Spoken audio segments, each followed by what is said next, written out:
Bonjour à toutes et à tous et bienvenue pour cette nouvelle vidéo de premier sujet, reconfiner ou ne pas reconfiner. Un confinement peut être nécessaire, mais il n'est jamais anodin.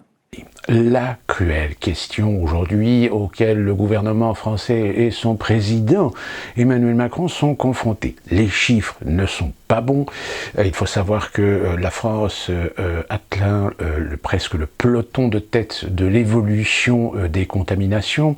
Donc à partir de là, on tergiverse, on essaie à la fois de faire de l'action efficace entre des couvre-feux, entre éventuellement des confinements locaux, voire confinés pendant le week-end. Or, ce ne sont que des mesures qui vont complètement à l'encontre des principes fondamentaux même de gestion de pandémie. Lorsqu'il y a contamination, eh bien c'est la quarantaine absolue. C'est-à-dire que dès le départ, on a bien vu qu'il y avait des choix qui ont été faits par un certain nombre de pays, soit de confiner ou de confiner partiellement, ou de ne pas confiner, mais simplement d'imposer des mesures barrières. Les résultats sont aussi divers et variés. Et évidemment, les outils de comparaison font que nous comparons la France avec la Suède. Sauf que le problème, encore une fois de plus, je le dis et je le redis, il faut prendre aussi en considération la population, la culture de ce pays, les comportements qu'il y a dans ce pays. Il est évident qu'on ne peut pas comparer les comportements des Occidentaux à un certain nombre de comportements asiatiques, comme les Coréens ou les Japonais, qui sont des cultures relativement plus respectueuses d'un certain nombre de normes, d'un certain nombre de règles, et de ce fait sont plus à même d'être, je dirais, équipés pour pouvoir affronter une pandémie sans être obligés d'en arriver à des procédés radicaux que sont le confinement. Or, aujourd'hui en France, le problème, comme celui qui a été confronté aux États-Unis pour lequel d'ailleurs les chiffres continuent à augmenter, mais tout simplement pourquoi? Parce que on ne veut pas évidemment arrêter l'économie, donc on essaie petit à petit de reprendre une certaine activité dans un certain nombre de secteurs. Malheureusement, même si on a je dirais légiféré sur certaines procédures, c'est-à-dire qu'aujourd'hui aux États-Unis, le masque est obligatoire, donc tous les États peuvent saisir l'ordre exécutif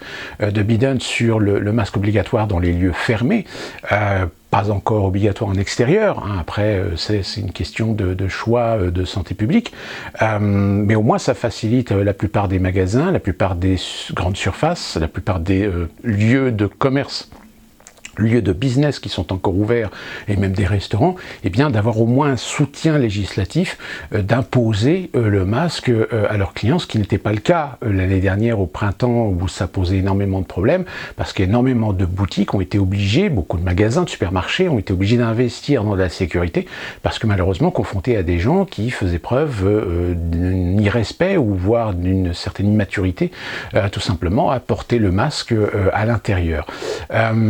Donc tout ça pour revenir en France, que la situation est délicate dans ce sens où, avec en plus les variants, on ne sait pas trop où est-ce qu'on s'oriente, et comme le dit très justement Roselyne Bachelot d'ailleurs, c'est qu'on a absolument aucune visibilité. Aujourd'hui, en effet, contrairement à l'année dernière, on a les vaccins, donc on a les campagnes de vaccination qui sont lancées. Le seul problème, c'est que pour l'instant, en ce qui concerne d'assurer l'efficacité du vaccin, pour l'instant, on n'a pas encore suffisamment de recul. Je rappelle qu'actuellement, on commence à avoir des chiffres de décès qui commencent à grossir un peu, même si ça reste encore relativement raisonnable. Le seul problème, la raisonnabilité, dépend toujours de la perception et de la sensibilisation que l'on a vis-à-vis de l'acceptation que l'on a de sacrifices pour le plus grand nombre. Ça, c'est toujours le problème, c'est une chose d'ailleurs que les médias très rarement abordent pour faire comprendre aux gens que malheureusement, il y a des fois, on ne peut pas tout avoir dans la vie, on ne peut pas avoir que le bien, il faut aussi parfois faire la part des choses et savoir faire des choix avec des concessions, avec des consensus, voire des sacrifices. D'où d'ailleurs l'expression de Laurent Alexandre sur le sacrifice qu'on peut s'octroyer concernant les personnes âgées, parce qu'elles ont finalement une espérance de vie résiduelle, cette fameuse expression que j'aime beaucoup d'ailleurs. Donc, la question aujourd'hui est posée. Est-ce qu'il faut reconfiner? Alors, on part actuellement sur la possibilité, sur des endroits ou des départements où la contamination augmente. Alors, apparemment, il serait question ce week-end de commencer à mettre en application le confinement à Dunkerque. Les Alpes-Maritimes également seraient peut-être concernées. À Nice, on a déjà apparemment prévu de commencer ce week-end du confinement. Sauf que le problème, c'est que ça ne résout rien, parce qu'on n'est pas idiot. Je veux dire, comment vous voulez confiner des gens le week-end, alors que la plupart des gens, certains d'entre eux, vont être obligés de sortir la semaine pour aller travailler. Donc sortir la semaine, ça veut dire prendre sa voiture, c'est prendre les transports en commun. Donc c'est avoir du contact social dans le monde extérieur. Et donc par conséquent, s'exposer en effet à la contamination. Alors si vous êtes vacciné, alors tant bien fait, vous êtes vacciné, c'est génial, donc vous êtes plus contaminant. Sauf qu'on n'en sait rien, puisque actuellement, on est toujours dans la période de collecte de données, de collecte d'informations, que ce soit aux États-Unis comme en France, et d'ailleurs, même les sites qui pourtant, les sites concernés sont censés faire de la transparence, bien les sites sont très difficiles finalement d'accès. Je vous rappelle que j'avais mis le lien sur l'étude concernant les conséquences des effets secondaires pour le Pfizer-BioNTech à l'échelle européenne, eh bien, de plus en plus, le site devient accessible, mais les données inaccessibles. Donc il y a une volonté de ne pas forcément être très transparent sur la chose. Le fait est, c'est que malheureusement, tant que les gens ne comprendront pas qu'en réalité, la vaccination aujourd'hui, c'est tout simplement la phase 4, c'est-à-dire que on se sert des gens qui sont en train de se vacciner pour voir un petit peu élaguer un petit peu les situations et les contextes. Et comme aujourd'hui, on le sait, maintenant ça c'est quelque chose qui me semble tout à fait évident, c'est que malheureusement, eh bien, même avec les vaccins, les personnes les plus exposées, c'est évidemment les personnes les plus fragiles, c'est-à-dire des gens qui ont des antécédents médicaux, des problèmes de santé relativement importants, on va dire, ce qui explique d'ailleurs la raison pour laquelle les chiffres aux États-Unis continuent à monter, tout simplement parce que, même si on peut considérer que les gens sont aujourd'hui soumis à des règles sanitaires, à des règles de distanciation, à le port du masque, au gel hydroalcoolique, bien malheureusement, force est de constater que pour ne pas tuer l'économie, beaucoup de gens aujourd'hui continuent à travailler. On continue à avoir des sociétés de maintenance, des sociétés d'entretien, des sociétés de construction, des sociétés de restauration, des sociétés de livraison qui continuent aujourd'hui à fonctionner. Certaines administrations continuent également à fonctionner. Donc forcément, à partir du moment où vous continuez des activités administratives, commerciales, publiques, privées, vous avez des flux de personnes et évidemment les gens peuvent s'échanger éventuellement le virus. Et la raison pour laquelle les chiffres augmentent, tout simplement, comme je vous l'ai déjà dit, malheureusement aux États-Unis, la population américaine est relativement malade. Et d'ailleurs, cette idée est confortée par le livre que je suis en train de lire de M. Klaus Schwab sur le Grand Reset. Lui-même le dit, que si les chiffres sont aussi importants aux États-Unis, c'est parce que c'est un pays qui a un taux de personnes sujets à des problèmes de santé relativement important, et donc forcément ça influe énormément, non seulement sur l'extension et la gravité de la pandémie, mais en plus de ça, ça aussi joue sur les conséquences de la vaccination, parce que vous avez évidemment beaucoup de gens qui ont conscience parfois de certains petits problèmes de santé, des problèmes pas forcément très très graves, mais quand même sur des choses sur lesquelles il faut qu'ils surveillent. Et bien malheureusement, pour certaines personnes, ce n'est pas forcément le cas, voire même de l'inconscience, voire même de l'immaturité. Et de cette immaturité, de cette inconscience, malheureusement, il y a des gens qui se sont fait vacciner et qui aujourd'hui sont confrontés à des effets secondaires durables. On a sur Internet aujourd'hui, sur Facebook, sur Twitter, même si malheureusement certains d'entre eux sont bloqués, supprimés des réseaux sociaux parce qu'évidemment ils jouent un petit peu la carte des anti-vaccins, alors qu'en réalité le problème c'est qu'ils ont une pathologie particulière qui fait qu'aujourd'hui ils sont victimes des conséquences de la vaccination et des conséquences de ce vaccin en particulier qui est, je rappelle, pas considéré proprement dit comme un vaccin, mais plutôt comme un traitement ARN, et bien malheureusement, ces personnes aujourd'hui ont des problèmes de santé qui vont malheureusement pour certaines d'entre elles être à vie. Là encore, au niveau statistique, pour l'instant, on est sur de la collecte de données, donc on n'a pas encore suffisamment de recul, on n'a pas encore suffisamment de temps pour savoir si oui ou non les vaccins sont réellement efficaces, mais efficaces à quel prix? Est-ce que le prix à payer pour voir un nombre de gens finalement sacrifiés dans l'intérêt du plus grand nombre va être acceptable ou non à ce niveau. Et malheureusement en France, eh bien en France on n'a pas ce discours-là parce qu'on a peur. On a peur des conséquences juridiques, on a peur des conséquences pénales. Et donc on préfère jongler avec des arguments, avec de la dissuasion et même on va en venir aujourd'hui à ce que les réseaux sociaux soient mis à contribution pour censurer, pour bloquer des informations concernant la vaccination et concernant l'évolution des informations qui sont censées être transparentes, mais qui malheureusement le sont de moins en moins parce que même si on arrive pour certains d'entre nous à les trouver, à y accéder et ensuite en faire des copies et les diffuser sur les réseaux sociaux, et bien malheureusement nos posts sont eux-mêmes censurés. La preuve en est, c'est que récemment, alors là c'est sur un tout autre sujet, même si c'est un sujet aussi sur lequel il y a une sorte de forme de dogmatisme imposé, j'avais mis un article avec une photo d'un hélicoptère, vous savez, qui arrose les pales d'une éolienne, que l'éolienne est gelée. Eh bien apparemment c'est interdit. Facebook considère que c'est pas de la fake news, il considère que c'est une information inexacte.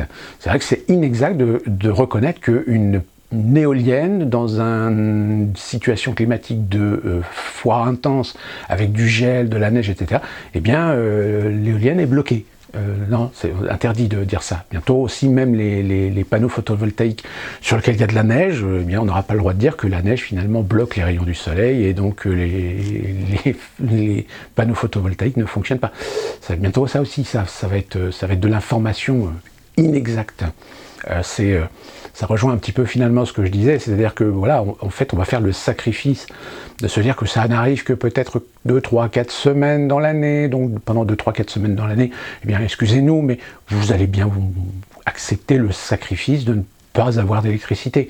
D'autant plus que là, je vais terminer sur l'électricité parce qu'il y a eu l'information qui est tombée entre-temps depuis ma dernière vidéo.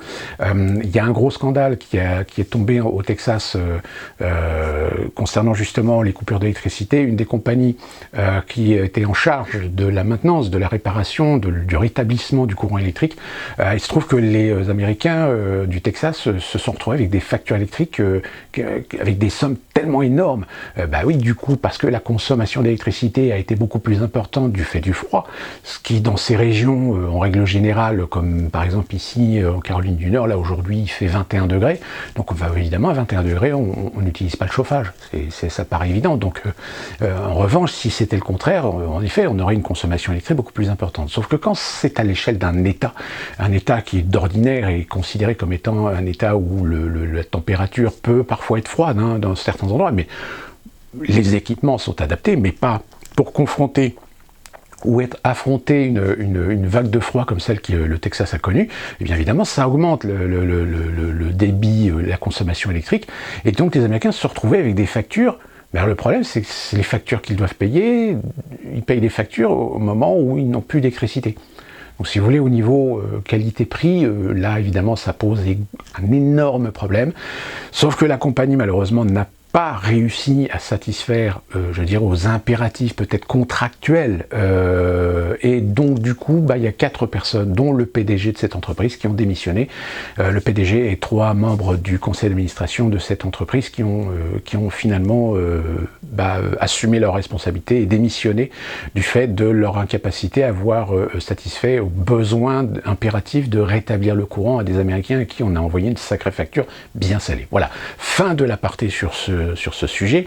Donc, encore une fois, on est toujours dans cette phase 4 concernant les vaccins, et donc pour l'instant, on n'a pas encore suffisamment de recul pour savoir l'étendue finalement de l'efficacité et des dégâts collatéraux que ces campagnes vaccinales vont avoir. Et de fait, pour l'instant, on est toujours dans la perspective, et alors en plus, avec les variants qui, pour l'instant, on ne sait pas trop si certains vaccins peuvent encore fonctionner concernant ces vaccins. Alors certains disent que le variant anglais, le variant sud-africain, oui, tel vaccin et tel vaccin fonctionne, donc il n'y a pas de souci, etc. Alors qu'un autre, c'est plus compliqué, on ne sait pas. On n'a pas de retour de données encore pour l'instant, parce que, évidemment, quand vous vaccinez des milliers de gens, mais que parmi les milliers de gens, vous en avez une centaine qui finalement vont choper le Covid, ça veut dire que les centaines de personnes qui ont chopé le Covid, il va falloir les analyser pour savoir quel Covid ils ont eu, pour ensuite établir les statistiques. Sauf que le problème, c'est comme on s'est lancé dans une vague de vaccination de masse, aujourd'hui on n'a pas les moyens de se lancer dans ce genre de recherche, si ce n'est de façon très spécifique, de façon très, je dirais pas anarchique, mais de façon très très locale, on va dire, dans certains endroits de la planète, mais qui finalement vont peut-être pas forcément donner des résultats très probants pour savoir quel variant ou quel vaccin fonctionne sur quel variant, etc. Donc on est encore une fois de plus confronté à cette situation du manque de moyens finalement, du manque de structure, du manque d'organisation. Nous avons même l'OMS qui commence aujourd'hui à s'inquiéter un petit peu des décisions de certains États en ce qui concerne la privation de liberté, concernant les confinements, concernant la répression même qui s'opère concernant les règles sanitaires que certains États imposent. Oui, ils commencent excusez-moi l'expression, mais on sent bien qu'ils commencent un petit peu à chier dans leur froc, surtout en France. Parce que là, le fait de tâtonner à savoir est-ce qu'on confine, on reconfine, mais alors est-ce qu'on fait du confinement que local, etc.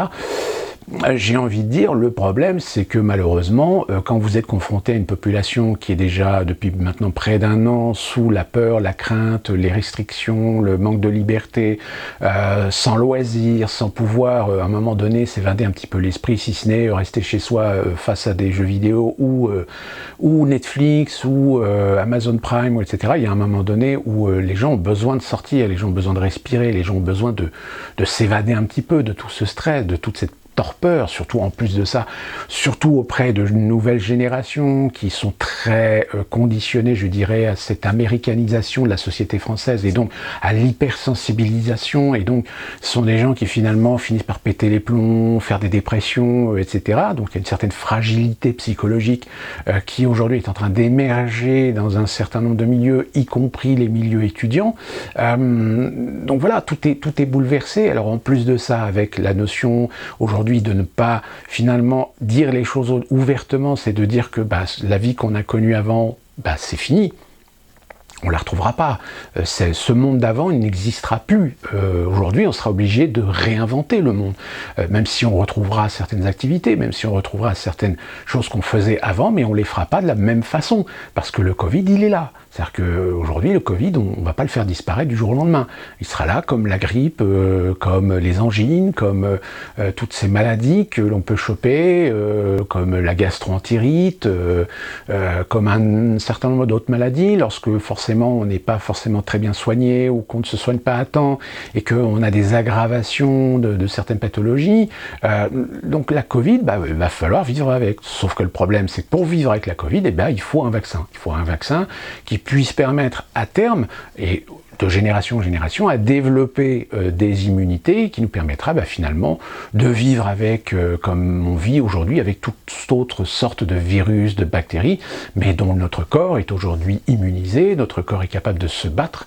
Et là encore, une fois de plus, on retrouve cet élément important, c'est que nous ne sommes pas fait pareil, nous ne sommes pas munis pareil face aux agressions de la nature. La Covid aujourd'hui 19 est un virus mortel pour les personnes les plus faibles, comme tout plein d'autres virus le sont tout aussi pour un certain nombre de gens qui ont des fragilités, qui ont des pathologies fragiles, alors que vous et moi, qui sommes des gens en bonne santé, qui faisons attention, etc., on peut choper un rhume, on peut même choper la grippe. La grippe, même si elle est sévère, on a des médicaments pour nous aider, des antibiotiques, etc., et on peut se rétablir assez rapidement. Alors que la Covid aujourd'hui, même s'il y a des traitements, on a le constat aujourd'hui que certains traitements, alors que ça passe aussi bien par l'hydroxychloroquine avec le plaquémie ou je ne sais plus quel autre traitement avec des anticoagulants ou etc. Les réactions des gens sont différentes. Vous avez des gens qui vont prendre de la chloroquine et puis au bout de 2-3 jours, ils n'en parlent plus, ou un petit coup de mou, un petit peu de fatigue, mais c'est normal parce que le corps a quand même pris un sacré coup dans le coffre, on va dire. Et donc de ce fait, ce n'est pas le cas pour d'autres personnes qui ont peut-être des pathologies un petit peu plus fragiles sans être dans une fragilité de santé absolue, mais qui vont avoir beaucoup plus de difficultés à se remettre, à reprendre des forces. Ça, c'est encore une fois de plus, c'est la démonstration que il y a une incompatibilité finalement entre ce qu'aujourd'hui on essaie de concevoir en matière de santé publique, c'est-à-dire de faire de la généralité, de faire de la standardisation, on va dire, au niveau des traitements, qui rentre en confrontation avec aujourd'hui les gens de terrain, c'est-à-dire les médecins traitants, les médecins spécialistes, etc., qui eux, s'ils font des années et des années d'études, c'est justement pour être un peu des enquêteurs finalement, des enquêteurs de la maladie, pour essayer de déterminer qu'est-ce qui sera le plus à même et le plus efficace suivant telle ou telle personne pour exactement le même problème, pour la même maladie, mais dont les réactions vis-à-vis des différents traitements, les gens vont réagir de façon différente. Vous avez des gens qui peuvent se faire soigner avec des antibiotiques sans aucun problème, comme il y en a d'autres, c'est plus délicat parce qu'ils sont plus ou moins sensibles, voire allergiques aux antibiotiques. Et parfois, vous ne le savez pas. Je reprends toujours cet exemple, mon exemple personnel, que je n'ai jamais su que j'avais un problème avec le maïs. Sauf que le problème, c'est qu'aux États-Unis, vu que le Coca-Cola n'est pas fait avec du sucre de canne ou du sucre, mais avec du sucre de maïs, malheureusement, ça a provoqué chez moi un diabète. Mais comment je pouvais le savoir avant ? Je ne le savais pas, je ne pouvais pas le savoir, parce que je ne suis pas médecin et que aujourd'hui, on n'est pas non plus dans des systèmes où on incite les gens régulièrement à se faire dépister pour différents types de maladies, différents types d'allergies. Premièrement parce que ça coûte de l'argent, alors surtout dans des pays comme les États-Unis où aujourd'hui, ce qui est assez intéressant, c'est que beaucoup d'Américains commencent enfin à réfléchir, à se dire, et finalement, est-ce que notre système de santé, il ne serait peut-être pas le temps d'en changer. Alors là, évidemment, vous pensez bien que tous les capitalistes ultralibéraux, etc., disent « Oh non, blasphème, hors de question de remettre en question, etc. » C'est les mêmes qui, avec l'Obamacare, commençaient un petit peu à remuer la queue, pas pour les mêmes raisons, mais commençaient à vouloir absolument imposer l'idée que le pays est un pays ultralibéral, donc liberté d'entreprendre, donc liberté de faire du business avec les maladies des gens, voire même créer des maladies, voire même les rendre malades. C'est un peu comme une banque. Si vous avez un compte créditeur, vous êtes un mauvais client pour une banque. Un bon client pour une banque, c'est un client débiteur. C'est quelqu'un qui paye des agios, qui paye des frais, etc. Parce qu'il est tout le temps à découvert. Donc, c'est ça un bon client pour une banque. C'est ce qui permet de faire rentrer de l'argent.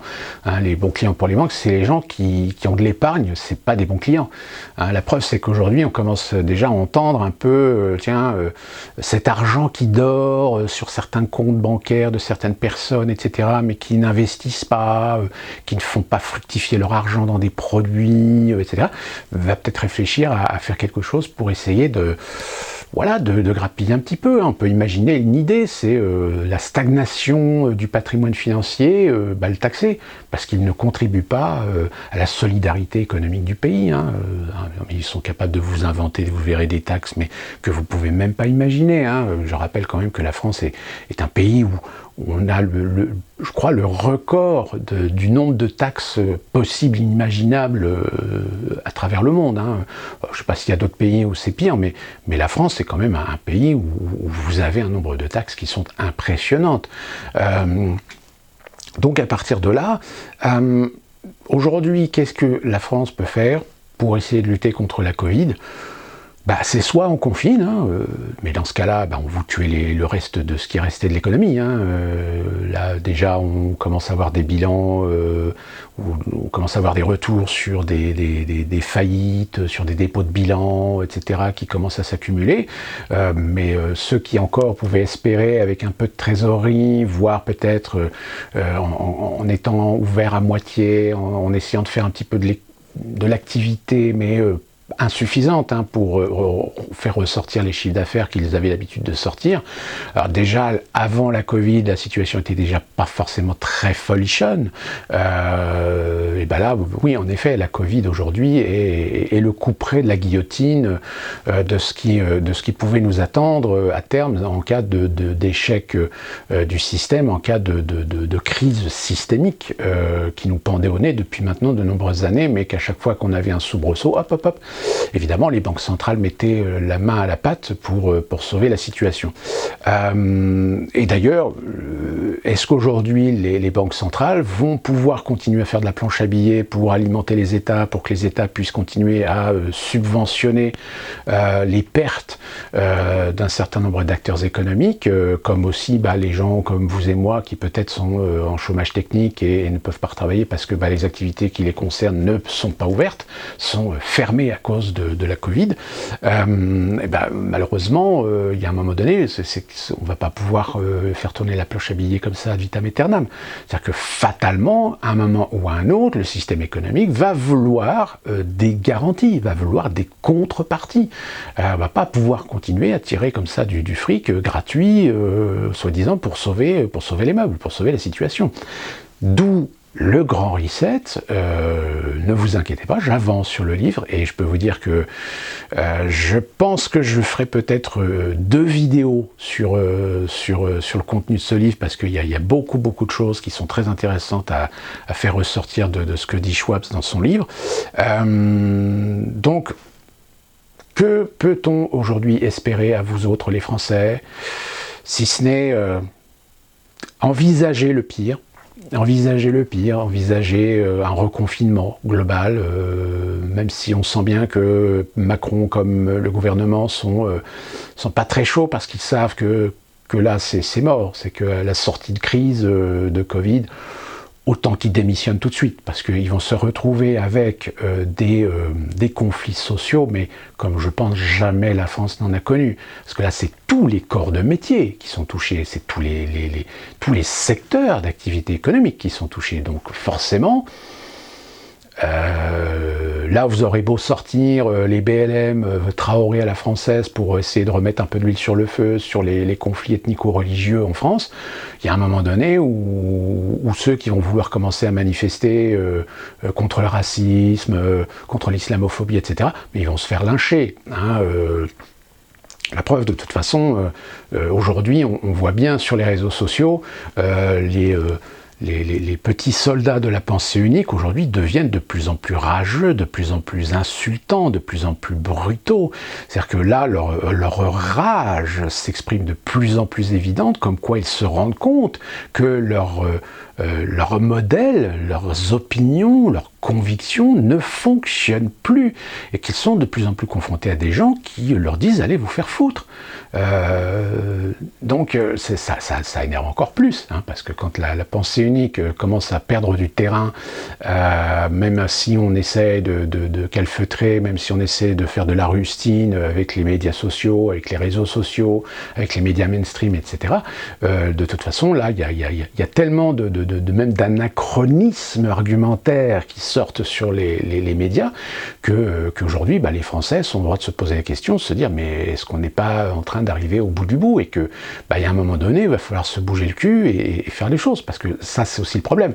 C'est qu'aujourd'hui, les Français espèrent encore toujours cet État-providence, qui va allonger le gros chèque pour les sauver de la merde dans laquelle ils sont.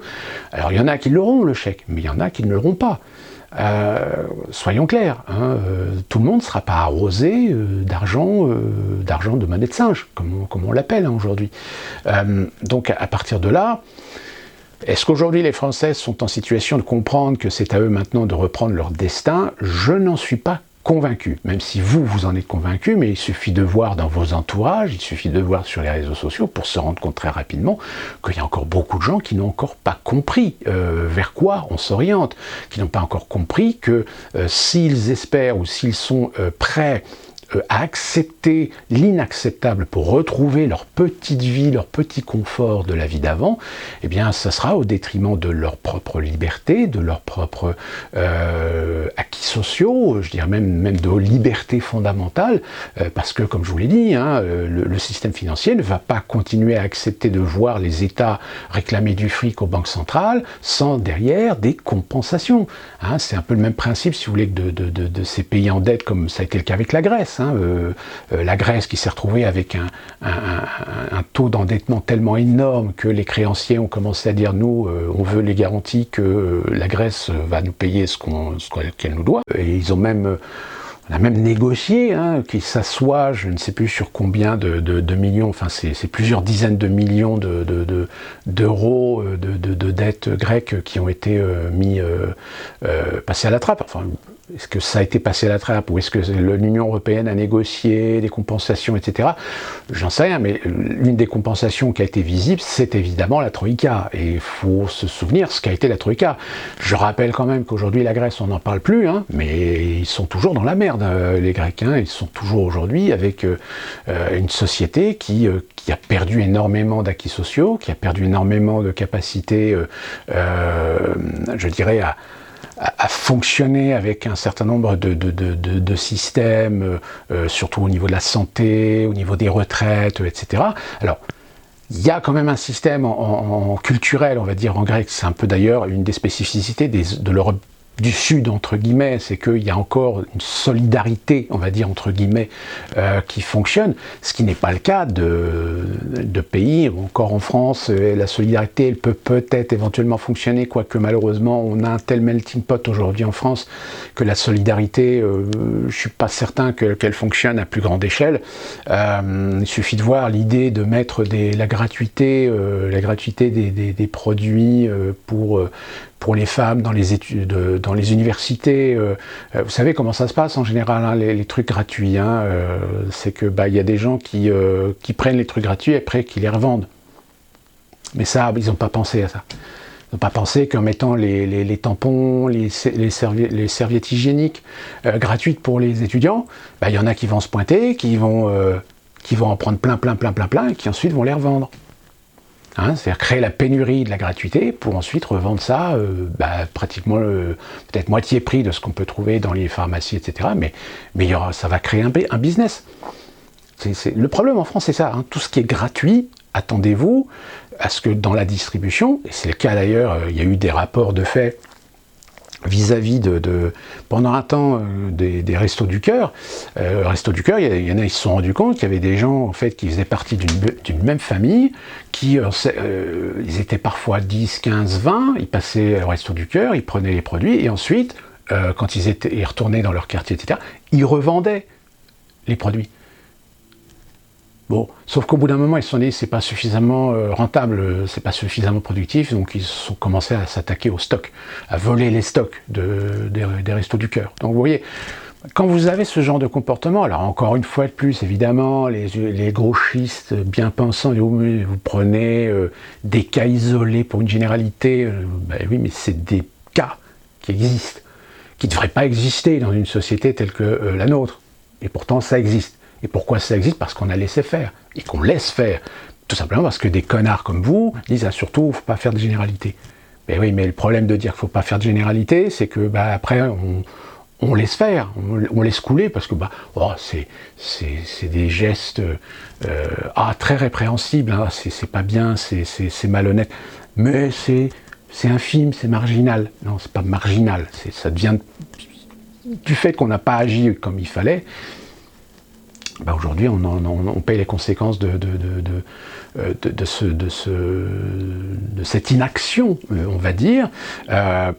Petit aparté, j'essaierai de retrouver le lien, je vous le mettrai en description, une vidéo de l'INA sur un reportage qui a été fait en 1980 sur les jeunes de banlieue.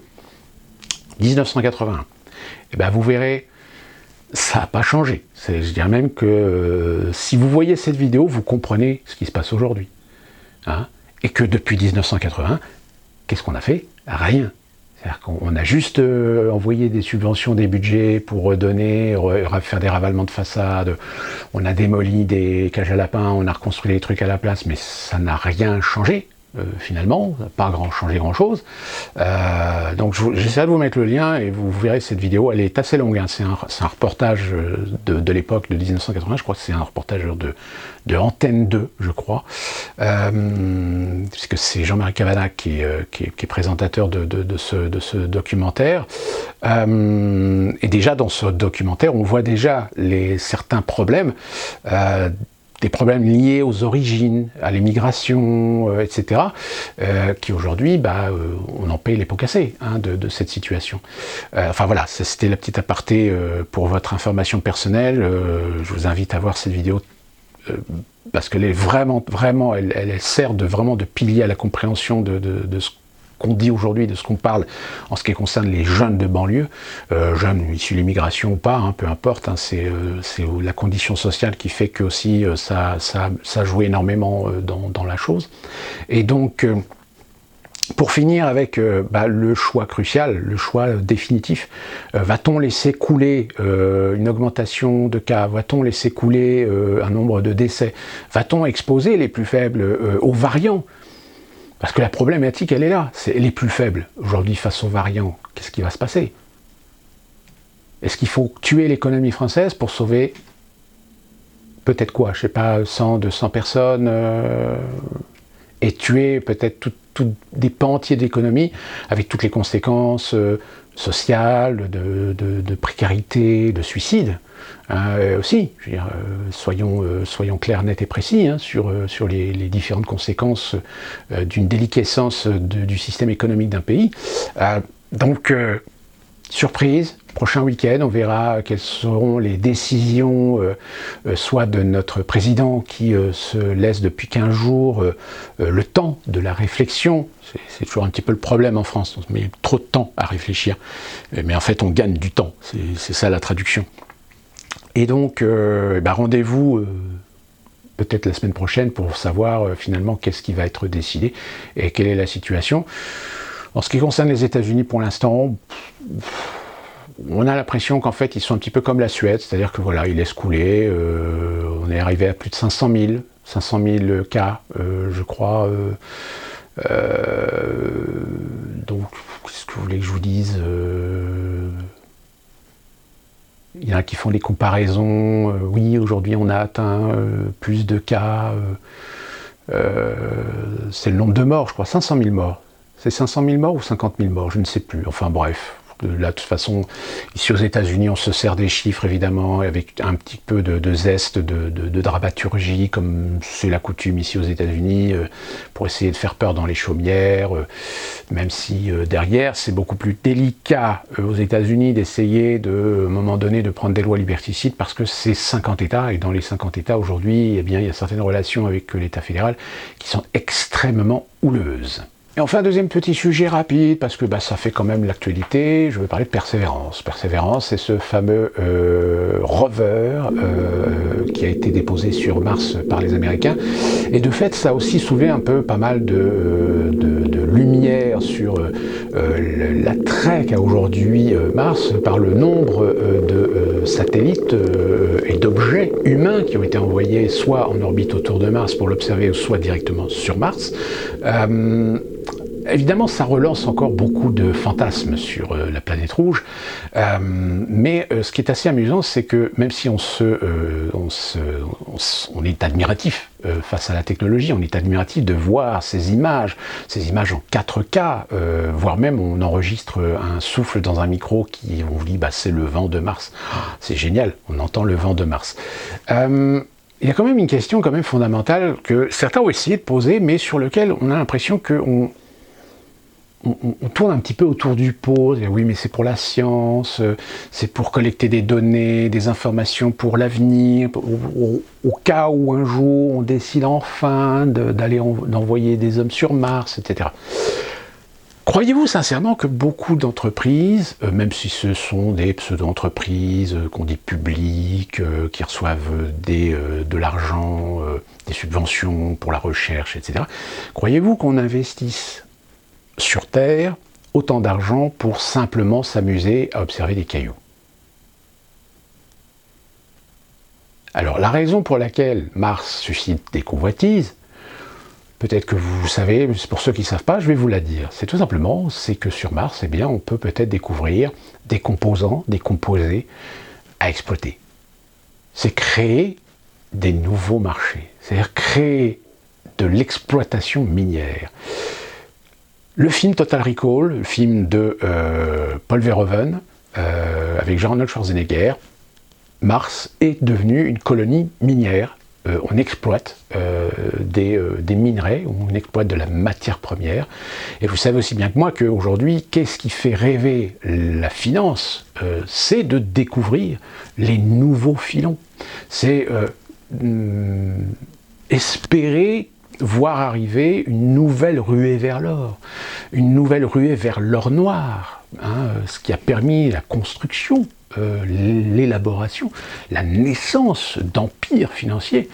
Sauf qu'aujourd'hui, à part les nouvelles technologies, sauf que le problème des nouvelles technologies, c'est que même si il y en a beaucoup de progrès, ça reste quand même relativement cher encore à développer, à mettre en place. Vous voyez, les voitures électriques aujourd'hui, on est encore très loin d'avoir du tout voiture électrique, sans parler évidemment des problèmes de pollution, etc. Parce que vous imaginez bien que les empires pétroliers vont pas du jour au lendemain céder leur manne financière pour faire plaisir aux écologistes, même si la plupart des compagnies, des grandes compagnies pétrolières aujourd'hui s'orientent de plus en plus vers l'élaboration, la production de combustibles écologiques, proprement dit. Le fait est, c'est que ça reste relativement frileux. Ça dépend et ça, je dirais, c'est trop dépendant finalement de l'existant économique, de l'existant structurel de l'ensemble des pays du monde. Même si encore aujourd'hui, il y a encore beaucoup de potentiel dans un certain nombre de pays de développement, sauf que le problème c'est que si ces pays n'ont pas l'argent pour développer, ça sert à rien. C'est pour cette raison d'ailleurs que beaucoup s'inquiètent de l'hégémonie de plus en plus importante en Chine, c'est parce que les Chinois, eux, ont des capacités financières, eux, ont des moyens structurels suffisants pour pouvoir s'autoriser, se permettre de s'implanter en Afrique, ce que nous autres Européens, ou même les Américains, aujourd'hui, ne peuvent pas se permettre sans avoir en retour quelque chose qui, immédiatement, à court terme, leur permette de pouvoir justifier ces investissements. Alors que les Chinois, eux, c'est de l'investissement à long terme. C'est-à-dire que même si ça met 20 ans ou 30 ans pour eux d'avoir une mainmise par la suite sur des ressources ou sur de la productivité ou sur des intérêts ou sur des marchés dans la plupart des pays africains, ils sont patients les Chinois. Regardez le temps qu'ils ont mis pour finalement réussir à se mettre, je dirais, en compétition dans un certain nombre de secteurs, tout en essayant de copier, tout en essayant de capter ou de collecter les savoir-faire des autres. Sauf qu'aujourd'hui, on voit un petit peu le résultat. C'est que vous avez commencé à voir émerger des guerres économiques, puisque ce que avant certains pays occidentaux utilisaient la Chine comme étant le foyer de production à moindre coût, aujourd'hui le foyer de production à moindre coût, il ne s'est pas contenté que de produire, il s'est aussi servi des savoir-faire qu'il a acquis pour développer ses propres produits qu'il a l'intention de vendre à la place de ses clients. Ainsi, monsieur Apple était bien content de trouver la compagnie Foxconn en Chine pour fabriquer ses iPhones à moindre coût. Aujourd'hui, le iPhone, il se retrouve avec plusieurs marques chinoises en concurrence et parfois avec des possibilités et des options que le client, il voit la différence au niveau du prix. C'est-à-dire que s'il y a encore des cons qui achètent du Apple parce que c'est du Apple, mais qui sont prêts à claquer 1000 €, 1000 $ dans un téléphone, alors que pour le même téléphone, avec peut-être moins de gadgets, hein. Aussi c'est pareil, hein, les gadgets c'est bien gentil, mais l'intérêt du téléphone c'est surtout la communication, c'est pas de prendre des selfies avec une tête de banane. Il y a un moment donné où, en effet, les gens vont commencer plutôt à regarder le prix plutôt que de se satisfaire, de dire oui, j'ai acheté le dernier iPhone. Là, c'est de toute façon les derniers lancements des derniers iPhones ont été très révélateurs que même s'ils ont fait du chiffre, le chiffre ils l'ont fait, mais alors au forceps, hein, pas comme ce qu'on a connu il y a 10 ans. Où les premiers 2-3 jours de lancement du produit, il s'explosait jusqu'à en faire péter la panse, jusqu'à ce que même l'action en bourse, on connaisse évidemment une évolution non négligeable. Donc à partir de là, j'ai envie de dire, Mars, ne soyons pas dupes, c'est une possibilité que demain, des compagnies privées finissent par mettre la main dessus. C'est la possibilité. Puisque qui aurait le droit de revendiquer Mars? L'humanité. Quelle humanité? À la limite, on peut revendiquer la Terre au bien collectif de l'humanité, mais Mars, à qui appartient Mars? À personne. Mars appartiendra à celui qui arrivera à développer une activité humaine, une activité minière, une activité commerciale, une activité de production, de transformation, de distribution, etc. Ça sera ces sociétés-là qui seront propriétaires de Mars, pas la communauté internationale. Donc soyons bien clairs sur ce point. Et puis attention, il y a aussi un autre paramètre qui est assez essentiel, c'est que il y a beaucoup de gens qui pensent qu'on peut aller sur Mars et puis ça y est, c'est bon, c'est génial. Non. Il faut savoir que la masse de Mars est différente de la Terre. Je rappelle que nous sommes des êtres humains qui ont évolué en tant que plein d'autres espèces vivantes sur cette planète, en adaptabilité par rapport à l'environnement dans lequel il évolue. Alors si vous changez l'environnement de l'être humain, si vous réduisez de 10 ou 15% la masse, c'est-à-dire cette masse qui détermine notre poids, si vous voulez, hein, raison pour laquelle il y a beaucoup de protocoles d'entraînement physique, d'exercice physique pour les cosmonautes qui sont là-haut, parce que les muscles, au bout d'un moment, finissent par s'atrophier. C'est s'atrophier, hein, c'est ça. La raison pour laquelle, d'ailleurs, les longs séjours, en règle générale, surtout sur les Soyouz, les pilotes ne peuvent pas sortir tout d'eux-mêmes de la capsule quand elle touche le sol. Il faut les aider de sortir parce que là, tout d'un coup, ils ont l'impression de peser 2 tonnes. Et bien, sur Mars, forcément, ça va avoir des impacts. Ça va avoir des impacts morphologiques à terme. Alors, je ne dis pas pour des gens qui vont y passer 3 semaines, peut-être 3 mois, ou des trucs comme ça. Mais au-delà de 6 mois, est-ce qu'il ne va pas y avoir des conséquences?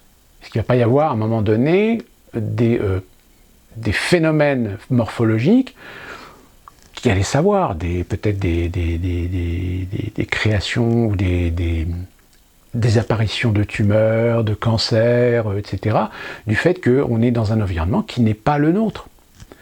Hein, c'est comme quand vous vivez dans des environnements hostiles, par exemple quand vous faites ceux qui descendent très profondément dans les océans, donc ils sont obligés de descendre dans des caissons sous pression. Cette pression, le problème, c'est qu'à un moment donné, même si aujourd'hui on a des technologies, on a des techniques pour aider le corps humain à s'adapter à ces profondeurs, y vivre plus de peut-être même 1 mois ou 2 mois, c'est pas certain que quand vous remontez, hein, même en respectant les paliers de décompression, hein, comme c'est la coutume, à terme vous n'ayez pas des problèmes, alors des petits problèmes, hein, des problèmes auditifs, des problèmes de vision, des problèmes de pression sanguine, etc. Alors, encore une fois, ça rejoint ce que je disais en début de vidéo, vous pouvez avoir des gens qui vont très facilement s'adapter et qui peuvent très facilement recouvrer leurs capacités morphologiques et physiques sans aucune conséquence ni effet secondaire à terme, comme vous pouvez avoir des gens avec qui ça va être beaucoup plus difficile, ça va être beaucoup plus délicat.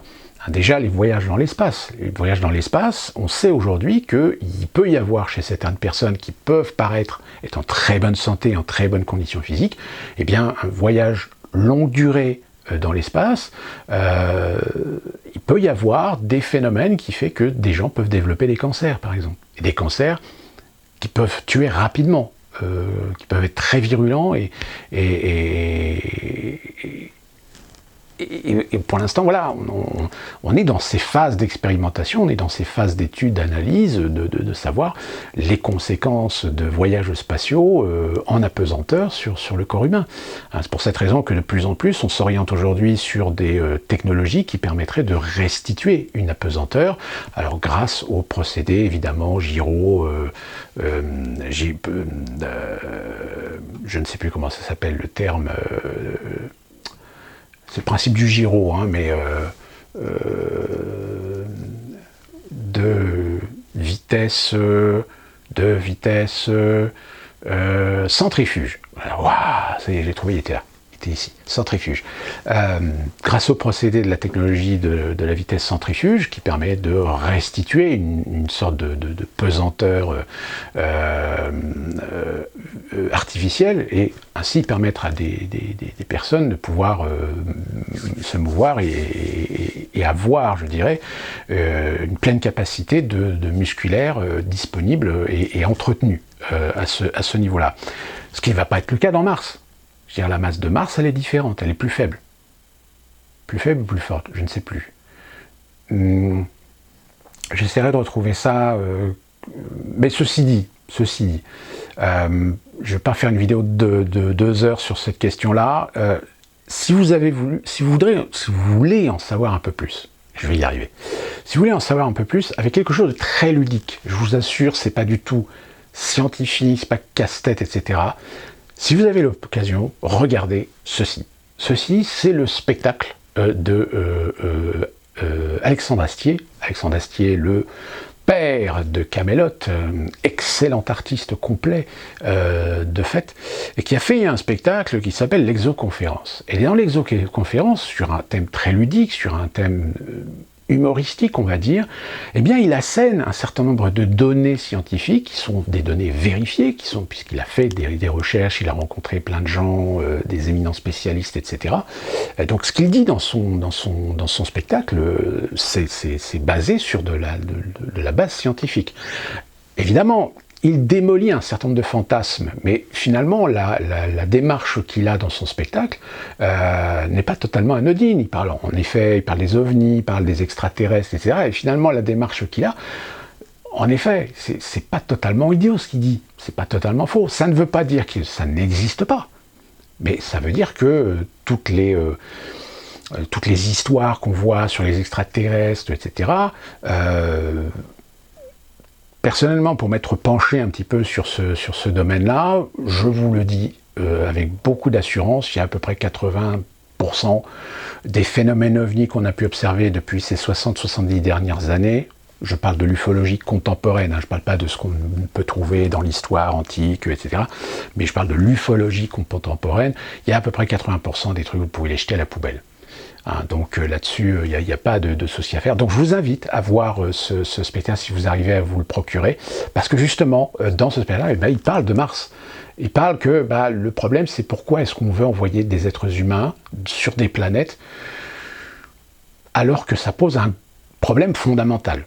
Parce que justement, le problème fondamental, c'est ça, c'est ce que je vous ai expliqué il y a quelques instants, c'est notre morphologie, c'est notre spécificité d'adaptabilité à notre propre planète, et l'idée de croire que l'on peut aller sur d'autres planètes qui sont légèrement différentes de notre planète en matière d'atmosphère, en matière de masse, etc., c'est pas sans conséquence. À partir de là, est-ce que ça vaut le coup d'investir autant d'argent pour aller sur un endroit où qui forcément risque de poser des problèmes? Alors, risque de ne pas poser des problèmes peut-être sur le long terme, c'est-à-dire si vous faites vivre des gens sur Mars, vous leur faites faire procréer des enfants qui eux-mêmes vont grandir sur Mars et vont procréer et vont... Et bien il y a un moment donné où la nature, dans sa magie la plus absolue, va réussir à, je dirais, créer génétiquement, par l'adaptabilité de notre génétique, des individus qui seront adaptés à l'atmosphère de Mars. En revanche, ces personnes-là ne pourront pas venir sur Terre. parce que leur morphologie sera spécifique à la condition même de Mars, mais s'ils venaient sur Terre, tout d'un coup, on serait obligé de les promener sur des fauteuils roulants parce qu'ils ne pourraient pas tenir sur leurs propres jambes.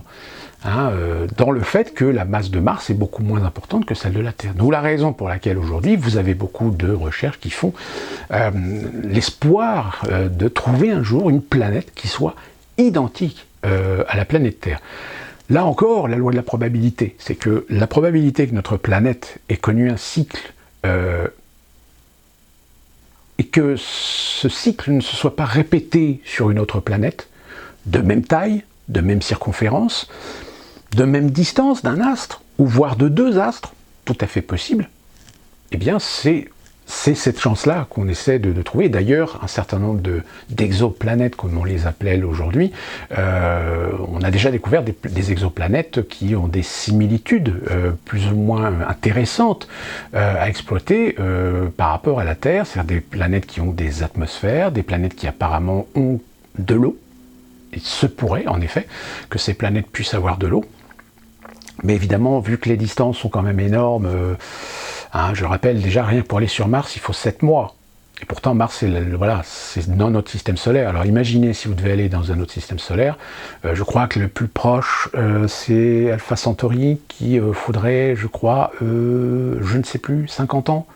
50 ans pour accéder à la frontière de ce système solaire. Enfin, je n'ai plus en mémoire le temps de distance. Voilà, c'est compliqué. Il y a le problème de la vitesse lumière, il y a le problème du paradoxe de la vitesse lumière, etc. Voilà, je ne vais pas me lancer dans toutes ces histoires-là. Si ça vous intéresse, j'essaierai de faire peut-être une vidéo là-dessus pour essayer de vulgariser un peu les choses, parce que c'est très intéressant, puis ça permet de comprendre et de faire la part des choses entre fantasme et réalité, entre science-fiction aussi et réalité, possible réalité. Donc voilà, sur Mars, en effet, c'est toujours fantastique, c'est merveilleux, c'est formidable, ça permet de motiver la science d'aller toujours plus loin, d'aller toujours plus haut pour essayer de donner de l'espoir d'un jour de pouvoir réussir à ne pas seulement aller jusque sur la Lune, mais comme le dit très intelligemment d'ailleurs Alexandre Astier, il dit vouloir aller sur Mars quand déjà on n'est pas été capable de retourner sur la Lune depuis plus de 40 ans, c'est mettre la barre un peu haut, comme dirait l'autre. Voilà pour cette vidéo. D'ici là, qu'on se retrouve pour une prochaine vidéo. Je ne peux vous souhaiter que de vous porter bien, de faire attention, protégez-vous. Et puis, bon courage pour ce week-end si vous êtes en France. À très bientôt.